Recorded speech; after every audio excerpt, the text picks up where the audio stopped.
مع بداية 2024 قواعد هيكون مفيدة جدا ليك انك تتبناها في علاقاتك، في نفسيتك، في شخصيتك. هتبص تلاقي ان في حاجات جواك اتغيرت وحاجات جديدة ضفتها لنفسك. القواعد دي هي متبنية الجانب النفسي اكتر من الجانب المادي. وحط في اعتبارك ان حتى لو انت محققتش اهدافك المادية، فهيكون المكسب بتاعك انك طورت من شخصيتك، من نفسيتك، من علاقاتك، اللي هتجيب لك فيما بعد الجانب المادي اللي نفسك فيه. القواعد دي مبنية على أصول نفسية وأصول علمية. القاعدة الأولى هو إن أنت ما تعبرش عن مشاعرك لشخص بالحب، بإنه وحشك، بالاشتياق، بالاهتمام أكتر من 3 مرات.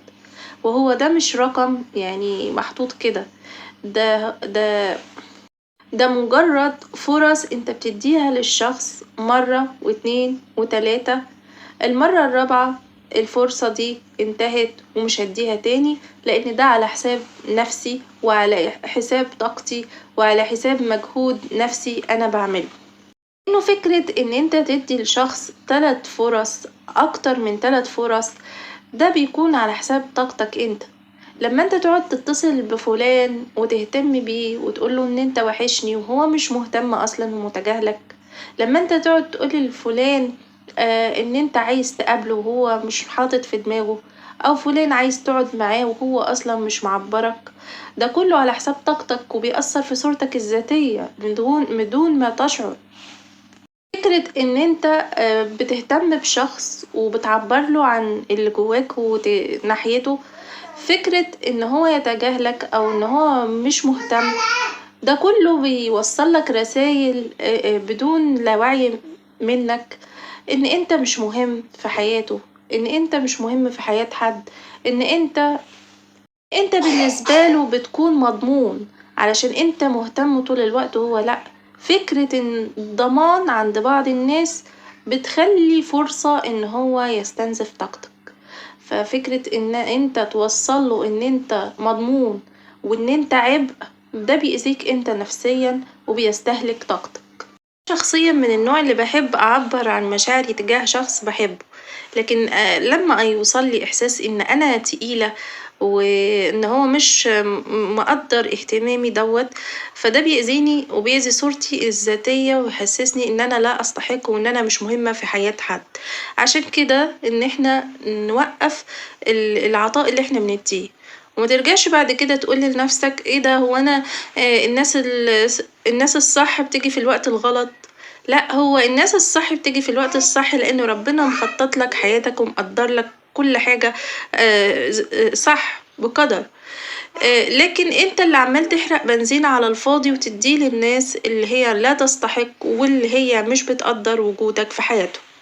ده يخلينا نروح للنقطة التانية والقاعدة التانية، وهي ان انا مديش فرص لحد اكتر من 3 مرات. في ناس طيبين قوي بيسامحوا مرة واتنين وعشرة، وبيفتكروا ان الفرص اللي بيدوها للي قدامهم ان هما كده المفروض انا عاملك كويس انت تعاملني كويس، والمفروض الشخص يفهم لوحده. الناس دي بتفضل في حوار انها تسامح لحد ما تستنفذ كل طاقتها وكل الحلو اللي جواها مع الوقت بيروح. احنا عايزين في علاقتنا ان احنا نحافظ على الحلو اللي جوانا. النهاردة في تشوهات كتيرة قوي في العلاقات. المفروض الفطرة او العلاقات الفطرية ايه؟ مش ان انا ادي واللي قدامي يتجاهل، او ان انا اقعد اسامح. في تشوهات كتيرة في العلاقات، هو مش موضوعنا دلوقتي، بس اللي انا عايزة اقوله ان احنا ما نديش فرص اكتر من 3 مرات او اكتر، يعني فرص الى ما لا نهاية، ونسامح الى ما لا نهاية واحنا عمالين نستهلك طاقتنا والطرف التاني مش في دماغه اصلا ومش فاهم. لانه الطرف التاني يبقى فاهم ان كون ان انت بتمنحه فرصة وتسامحه يبقى انت كده شخص مضمون، وان انت كده شخص سهل. الشخص التاني بيفهم ان هو من حقه يعمل اي حاجة فيك، يستبيح شخصيتك، يستغل طيبتك، يستغل تسامحك، يستغل جمال قلبك، ومع الوقت بدون لا وعي منك هتبص تلاقي ان كل جمال قلبك ده بقى راح مع الوقت، واتملى قلبك واتعبى بالغل والكراهية والبعد عن الناس. القاعدة التالتة ان انا اخلي توقعاتي في محلها، يعني مرفعش سقف توقعاتي، ما يبقاش متعشمة في حد بزيادة.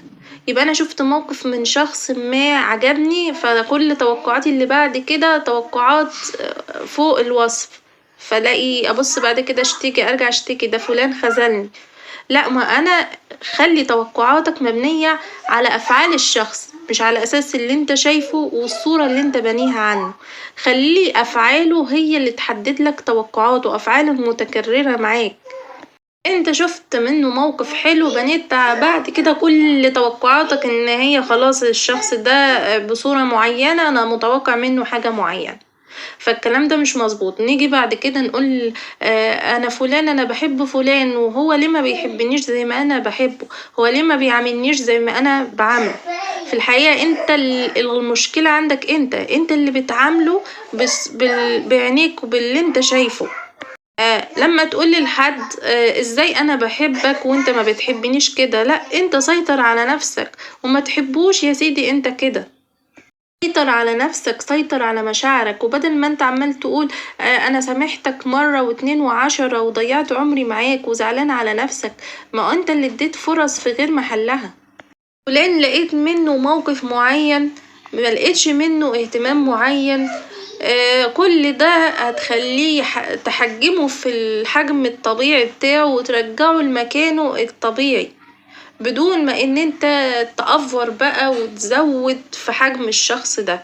فانت هتحجم الشخص اللي هو لقيت منه موقف وسامحته مرة واتنين وعشرة. الفرص بتاعتك مش ببلاش، الفرص بتاعتك غالية.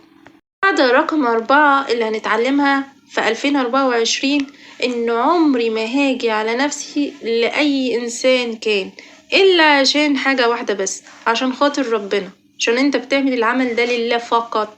عشان كده ما تجيش بعد كده تلوم وان انت بقى تحاسب الشخص على اللي انت قدمته، او تعاير حد باللي انت قدمته، او تقول انا قدمت وعملت وسويت. لا، طالما انت عارف انك داخل في العلاقة وبتعمل الحاجة دي علشان خاطر ربنا، يبقى ما تتكلمش. اما لو هتيجي على نفسك علشان خاطر حد، يبقى انت ما تلومش الا نفسك.